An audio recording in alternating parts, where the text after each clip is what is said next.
Dhallywood queen back করছে, চেষ্টা করছে। ওনার সাথে এখন কাজ করাটা অনেক সৌভাগ্যের ব্যাপার।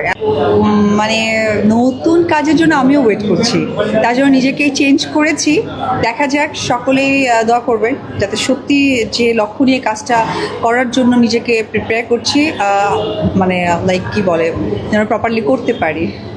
আমাদের ইন্ডাস্ট্রি চেঞ্জ হচ্ছে কিনা, আপনি তো 100% অনেকদিন ধরে কাজ করছেন।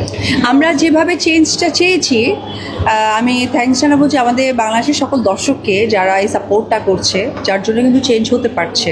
এবং ইন্ডাস্ট্রি সত্যিই অনেক চেঞ্জ হয়ে গেছে। বিশেষ করে একটা মানুষকে একদমই ধন্যবাদ দেওয়া দরকার, সেটি হচ্ছে যে আমাদের নতুন নতুন অনেক ডিরেক্টর, যারা নামকরা ডিরেক্টররা কাজ করেছে, ইয়াং জেনারেশন তারা চেঞ্জ করছে। পাশাপাশি মেগাস্টার শাকিব খান, উনি ওনার এক অক্লান্ত পরিশ্রম, পাশাপাশি আপনারা যারা সাংবাদিক ভাইয়েরা আছেন, বোনেরা আছেন, আপনাদের খুব পজিটিভ মানে ভাইবস দর্শকদের কাছে পৌঁছে দেওয়া, সব কিছু মিলে হয় কি চলচ্চিত্র জায়গাটা ডে বাই ডে একটা সুন্দর জায়গায় পৌঁছে যাচ্ছে।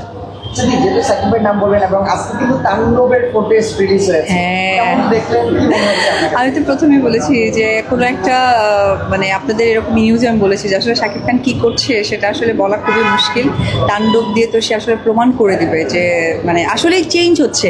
তার কোনো ক্যারেক্টার, কোনো মানে কি বলে, তার হচ্ছে মানে ক্যারেক্টার কোনোটাই ম্যাচ করছে না। এটা আসলে একটা শিল্পীর হওয়া উচিত, যেটা উনি করিয়ে দেখাচ্ছেন, এবং এটা প্রাউড লাগে যে উনি আমাদের বাংলাদেশের শিল্পী। মানে এক বাক্যে বলবো, জাস্ট সুপার, সো প্রাউড যে আসলেই শাকিব খান একটা বার্তা দিয়েছিল অনেক বছর আগে আপনাদেরই চ্যানেলের সামনে, আমিও দেখেছি যে ইন্ডাস্ট্রি চেঞ্জ করতে হবে, চেঞ্জ করতে চাই। তো সেটা আসলে উনি কাজে রূপান্তরিত করে আপনাদের সামনে পৌঁছে দিচ্ছে। আসলে আমার মনে হয় যে না, আমার না, আপনারা অনেক গর্বের সাথে জিজ্ঞেস করছেন প্রশ্নটা যে